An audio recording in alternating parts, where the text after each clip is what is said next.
Welcome into a new BuffStampede Radio. Adam Munsterteiger, the publisher of BuffStampede.com, joined with football analyst William Gardner. William, we just did a show the other day, but we got to come right back and talk about recruiting because on Wednesday, it's the first day of the early signing period, and things are a little bit rosier when it comes to Colorado recruiting than a lot of years we've covered this whole thing.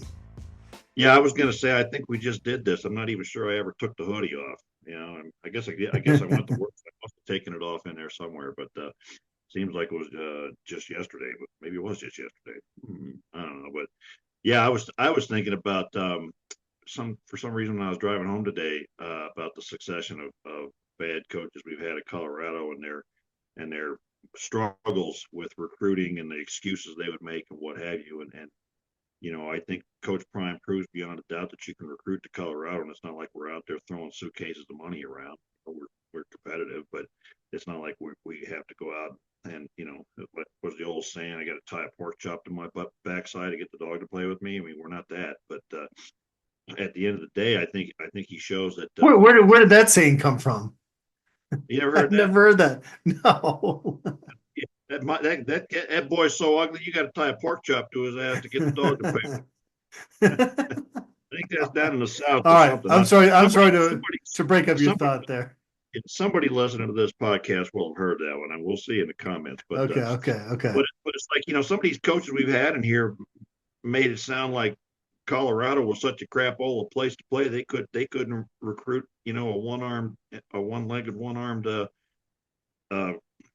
blind guy to play here, you know, and it's just ridiculous. It really just goes down to, can you sell a vision and can you make the most out of what you got, you know? And so Coach Prime comes in here and he kind of changes everything with his personality and his abilities and whatever, and his connections and everything else, and shows you can recruit to Colorado and you can do it really damn well. So it's pretty exciting to see what's happening, and I'm kind of looking forward to getting the portal open and seeing what we're going to come out of that side of it as well. So I think it's a lot more fun than it has been the last 20 years or so recruiting.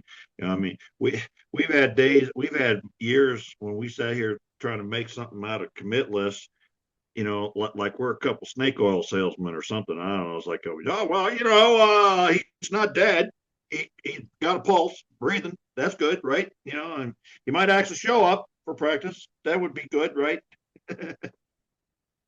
Well, I've almost got carpal tunnel trying to do signing day prep because one of the three things that I do with this year's signing day features, and I hope everybody tunes into BuffStampede.com throughout signing day, is first off, reported offers.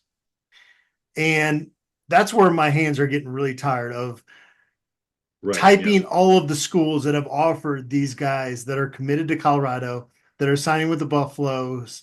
There's really no question. They I guess, took a couple flyers in this class, but generally it's guys that, like, I'm writing Alabama and Georgia and USC and Ohio State in there, Notre Dame. Like, it's crazy the level of interest that these guys that are signing with Colorado have. And you don't mind a flyer here and there when everybody else is that level. It's like you trust the coaching staff to have one or two guys be a diamond in the rough. You know, we used to say that on the board. But, you know, I distinctly remember many years when we'd be ecstatic that we had hey, that guy had a Washington State offer, you know, and everybody else has got offers from, you know, Maine and Incarnate Word and places I never heard of. So yeah, it's a little bit different now, and these guys are going to be a much higher level of player, I think. But you know, I mean, I think that it's raised the level from last year, and last year was pretty good. We got some pretty good players, that are true freshmen on this team right now. So it's exciting to me, and I expect surprises tomorrow. I don't have any inside information to back that up, but that's just how, you know, Coach Prime operates. Things happen. Colorado has 15 verbal commitments as we record this, and again, tune into BuffStampede.com. We're going to talk about our live show that's coming up with Big Dog Chico tomorrow. We're really looking forward to that. It continues to be more of a quality over quantity approach with Colorado recruiting, but you talk about 15 guys. If you have a few surprises in there, Right. you're talking about a much bigger class than what Colorado had last December during the early signing period. So it feels like there is, I think it lends itself to the fact that his staff has been in Boulder for a couple years now. You look at a guy like Montrez Walker, who is like, man, they've been on me for a couple years now. You talk to Corbin Lazier. I took a visit out there 17 months ago, and there are more guys that have had Right. multiple opportunities to go to Boulder to look at Colorado under Coach Prime. And then the 9-3 was just kind of the cherry on the top for a lot of these guys. But even Corbin Lazier told me, he's like, dude, I saw this was coming. Like, give me some praise for like being some credit for being a guy that Yeah. saw this before everybody else. Well, yeah, I mean, I think if you have inside access, I guess, and certainly a recruit would have inside access because the coaches are talking to them and telling them and stuff. If you got that kind of access, and I think we all have inside access because we're here, we're close, and we see it. And if you have that kind of access and you didn't see this coming, it's either because you had an agenda or you're an idiot. Because I don't see how you could have missed from the first day that Deion Sanders announced that he was going to be coach. I don't see how you could have missed that this was going to be the outcome. But all the dumbasses around the country, had their agenda and all their stuff that they had pitched, and they all seem surprised now that we got 9 wins. Um, but to me, I think I remember saying early on, it's like the man doesn't fail. I mean, he figures things out and he gets it done. So I think it takes time on the ground, for high school recruiting. It requires more relationships with coaches and stuff like that. So yeah, it's a little bit slower to get rolling um, than the portal guys who are a little bit older and looking at it in an entirely different way. But I think it's really starting to pay off in a huge way, and will be even more so next year. We went to the sink and got the Julian Lewis precision pass burger. Didn't have a coronary afterwards, which was a minor success for all of us involved. They have a new burger at the sink called the Perfect Timing Burger. But going back to Juju, like Boulder showed up and showed out for this young man. They made him feel welcome. Right. And I'm curious, is there one thing that you really like about his film? Is there one thing that stands out that maybe separates him from the average quarterback recruit? Well, I mean, I want to just have a quick thought about the quality over quantity approach of fewer high school Sure. recruits. And I know some people around the country and even in Boulder say you got to have more high school guys, but I think that the quality out of both the portal and the high school is a better way to go. Now, you're going to have 105 scholarships, and some of these teams are going to fill them all up, okay, with the hope that maybe they'll get some diamonds in the rough or some guys that got overlooked or whatever. But I think what we learned this year is that fewer is better as long as they're good enough to play. Mhm. Because you got to bring in the right kind of guys and the mentality and academics and the team aspect. You bring in 105 scholarships, and what are you filling them with? You're going to have guys that are locker room problems. You're going to have guys that are chemistry problems, and we're focusing more on guys who, in the portal, have proven history of playing, and in the high school, guys that can come in and compete right away. So I think that the quality over quantity is a far better way to do it. As long as you get all your needs filled, I think we'd like a little more depth across the line this year, and I think we'll get that. But I still think this is the way to go. That why fill up on 25 or 30 high school guys when half of them are going to transfer in 2 years anyway? At most, you should sign 20 high school recruits in this Yeah, new era. At right. most.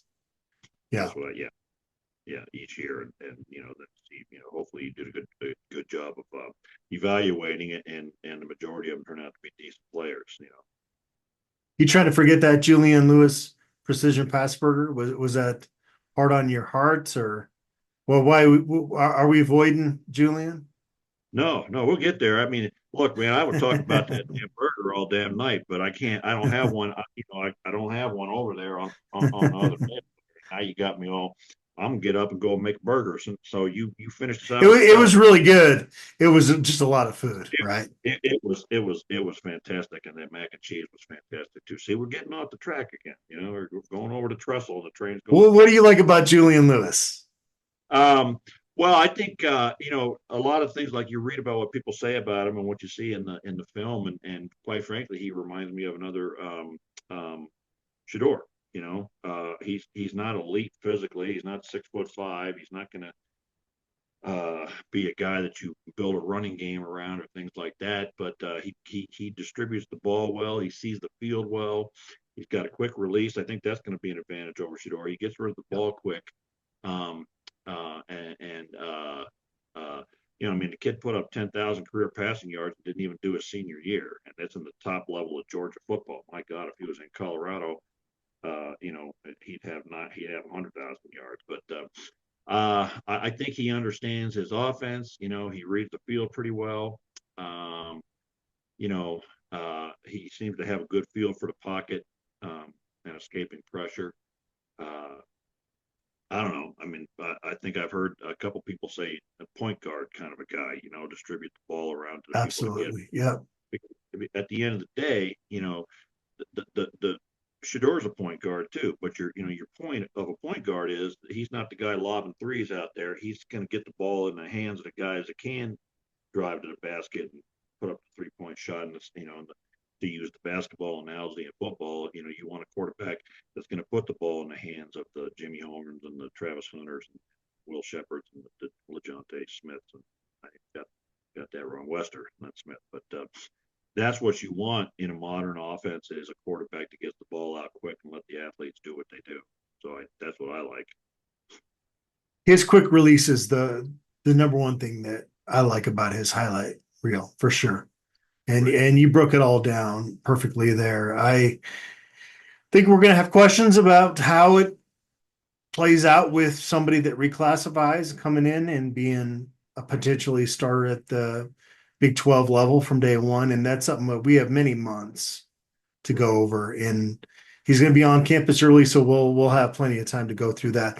Who is And most ready to make an immediate impact in this class? I think one comment I would make about that, is like a lot of people are just going to write him in as the starting quarterback, and you just don't know with freshmen until they get out there and face the speed and size of this game because even in Georgia, where they're facing bigger and faster guys, it's not all 11 dudes out there, and so when they get into the game, can they handle the added speed? You got to make decisions quicker and whatever. So um, uh, I think we'll see what Juju does in spring and see how it goes. But he's certainly the best quarterback on paper we've brought in.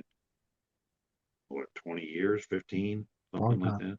Yeah. Yep. So Who is most ready to make an immediate impact in CU's program? um, well, um, I think Chauncey Good. I think Okay. I think he, I think As a guard coming in right away? what's that? As a guard coming in right Yeah, away? I was just thinking. I think he's better than Tyler Brown, and I think he's better than um, Harden, quite frankly, um, right off the bat because he's that kind of a talent. He's got the size and the explosiveness. He'll build more strength over the years as he goes through the weight program, but he's already got that explosive power. That's just native to who he is. And he's been coached well and has good technique. Um, and I think he's a guy that steps into one of those guard spots from day one and does really damn well. Will he be the starter? I don't know. Let's see what we get out of the portal. See how Benson develops and things like that. But he's a guy I think that is as game ready as an offensive lineman can be uh, this level. I mentioned that Quentin Gibson is one of my favorite guys in this class. I think I mentioned on our last show that he's the most underrated guy in this class. But for most immediate impact, I'm going Quinnell X Farrakhan Jr. as a slot receiver, somebody that's had a great career at North Shore. And I think he's going to be a guy that's going to be catching passes next fall in this offense. We'll see with the running back position. Looks like there's going to be a lot of talent at receiver. You've got guys like Omari and Miller coming back. And so they're going to have talent at that position, but I see Quinell X Farrakhan Jr. coming in and making an impact right away.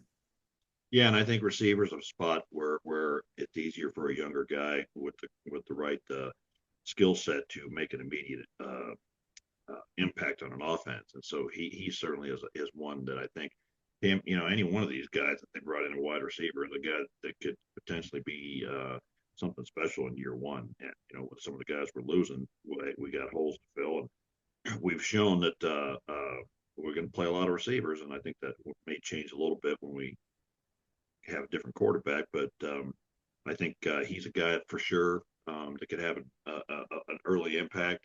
The other guy that kind of jumps out to me is and Alexander McPherson on defensive line. Edge at 6'6", 250-ish. He's the kind of guy. When you lead a place like IMG Academy in sacks, man, you're a player, okay? Because number one, you're playing good teams, and number two, you got to beat out some damn good players just to get on the field. So with his length and size, I think he's an exciting guy. Just like Tajay McCoy this year, you don't have to play him every down. You don't have to, you don't have to have him be a starter to be an impact player. Got a spot to fill with BJ Green, and we don't need him to come in and be the starter at any one of those spots. But I think he's also a guy big enough to play the 5 technique and even the 3 technique if we need him to. But I think he's a guy who looks ready to go from day one to me. Plus he got that sunshine surfer hair. I do like that hair. Yeah. Yeah. A little envy, a little bit of envy there. Yeah. Who's your favorite expected signee in this class? Like in terms of player and ability and just overall. There's no criteria here. Yeah. Just a guy that for whatever reason has kind of struck a chord with you. Chauncey Gooden, in addition to his abilities, has also become a big time recruiter with other players, so that's kind of a fun thing to have, which shows he's I guess maybe this is going to sound kind of catty, but Carday Smith and Julian Lewis both screwed USC, so gotta like that, right?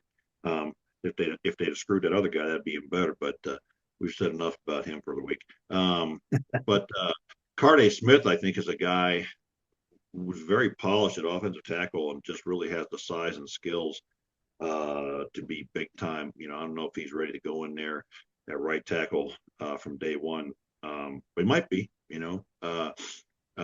If we don't, we have to see what we bring in through the portal for that spot. But he's a guy that if we put him out there at tackle, I wouldn't feel real bad about it. I would be like, oh my God, hold your breath every play.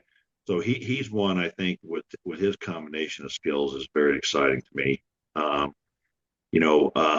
London Merritt. You can't pick everybody. Well, I can. Why can't I? Like you said, and I quote, no criteria, no rules. Well, London Merritt's my guy, and you're stepping on my toes here. Okay.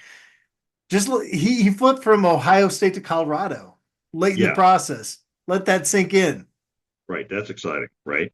Yeah. I still hold out hope for a flip from Alabama to Colorado, but I'm going to hang on to that one until that one's dead in the. Okay. But that's exciting and fun, and I guess a guy, if we want to talk about maybe a guy that's underrated, that kind of gets lost in the shuffle, Montrez Walker. Yeah, absolutely.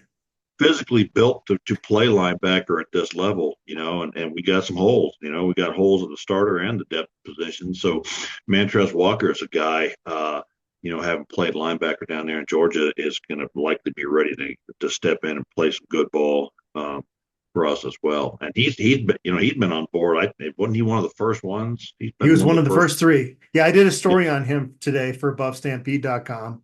It's been fun to get to know Montrez. I like when these guys commit early and you get a chance to talk to them about their senior season. you get to know them a little bit more. And Right. Montrez has got the right mindset. Like he thinks he is the best linebacker in the country, and he's going to work to prove that. Like, it's one thing to say like I'm this, and then like just try to go through the motions. But he's a young man that's played on a defense that the last 2 seasons combined has given up less than 10 points per game to its opponents. They're going to play Carrollton this weekend, Julian Lewis's team, in the semifinals out there in the 6A Georgia State playoffs. And he is somebody that has evolved his game tremendously. And Andre Hart has kind of made him a top priority throughout this process. And so he's stuck with it. And he would be up there in terms of my favorite commits as well. Yeah, and I think that he brings that sort of tough Georgia toughness to the defense, and he seems like a fun kid, a good Yeah. personality, and all that kind of stuff to bring in here. So you got to like a guy that has that. It's really, what you describe is really Deion Sanders esque. It's like, I'm the best there is, but I work harder than you to be there, right? Yeah. And Yeah. you like those guys with that chip on their shoulder, because first of all, you got to have the confidence to play this game at this level. But secondly, having the work ethic to back it up and support it makes all the difference in the world. So, a guy that comes in with that kind of work ethic and says, I'm the best and I'm going to prove it to you, you got something to prove, and those are dangerous dudes. Yeah.